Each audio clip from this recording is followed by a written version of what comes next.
உங்களை சில பேரை பார்த்தா எளிமையாக இருப்பாங்க, பணக்காரன்னு தெரியாது, அப்போ மரியாதை இருக்காது தெரியுமா? பணக்காரன்னு தெரியாது சார், எளிமையாக இருப்பாங்க, பணக்காரன்னு தெரியாது, அதனால் பேசும்போதே ரொம்ப பாவமாக தான் பேசுவாங்க. பணக்காரன்னு தெரிஞ்சிச்சு வச்சுங்களேன், அவன் மரியாதை தடாலும் மாறிடும். பார்த்துக்கிறீங்களா? ஒரு பெரியவருங்க உடம்பு சரியில்லை, கவர்மெண்ட் ஹாஸ்பிட்டலில் அட்மிட் ஆகிட்டார்.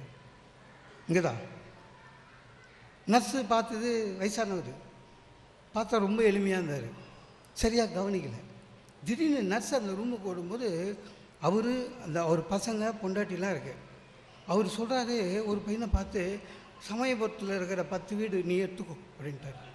இந்த நர்ஸு பக்குன்னு பார்க்குது, சமயபுரத்தில் 10 வீடா? இன்னொரு பையனை பார்த்தாரு, துறையூரில் 5 வீடு நீ எடுத்துக்கோ அப்படின்னாரு. இப்படி பார்த்தாரு, இந்த மலையில் இருக்கிற 10 வீடு நீ எடுத்துக்கோ, ஸ்ரீரங்கம் வீடுங்க மட்டும் அம்மா கிட்ட கொடுத்துருங்கன்னு சொன்னோன்னே போயிட்டாங்க. இந்த நர்ஸு அடுத்த 2 நாள் அந்த ஆளுக்கு அவ்வளோ பணிவிட செஞ்சுது. ரொம்ப பெரிய கோட்டீஸ்வரன், அதால் தாங்க முடியல. அப்புறம் அவர்கிட்டயே வந்து, ஐயா தப்பாக நினைக்காதீங்க, உங்கள் பெரிய பையனுக்கு 10 வீடுன்றீங்க, சமயபுரத்தில் ஸ்ரீரங்கத்தில் 10 வீடு, ஒரே வீடு வீடாக வள்ளி கொடுக்குறீங்க. ஐயா இவ்வளோ பணக்காரர் நீங்கள் எதுக்கு கவர்மெண்ட் ஹாஸ்பிட்டலில், நீங்கள் நினச்சிருந்தா ப்ரைவேட் பெரிய ஹாஸ்பிட்டலுன்னு. அதெல்லாம் இல்லைம்மா, அந்த 2 நாள் மரியாதை வாங்கிக்கணும்னு சொல்கிறாரு. அதெல்லாம் வீடு இல்லைம்மா, நான் ஆக்சுவலாக பால் பாக்கெட்டு போடுறவன்.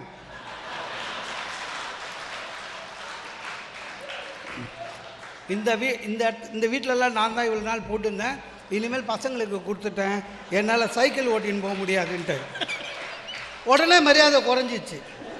சாமியிலேயே பணக்கார சாமி ஏழை சாமின்னு வந்துச்சு சார், இல்லை பணக்கார சாமின்னு வந்துச்சு. அதுதான் பணம் என்பது. இப்படித்தான் ஒரு கோயிலுக்கு போனால் யார் தப்பாக நினைக்காதீங்க, நடக்கிறத சொல்கிறேன். ஒரு கோயிலுக்கு போனால் யார் தட்சணை நிறைய தராங்களோ அவங்களுக்கு தான் மரியாதை அதிகம் சார். சிறப்பு தரிசனத்தில் போகிறவங்களுக்கு மரியாதை அதிகம் சார். இந்த சிறப்பு தரிசன டிக்கெட்லாம் ஏன் சார் வந்தது? பணம்.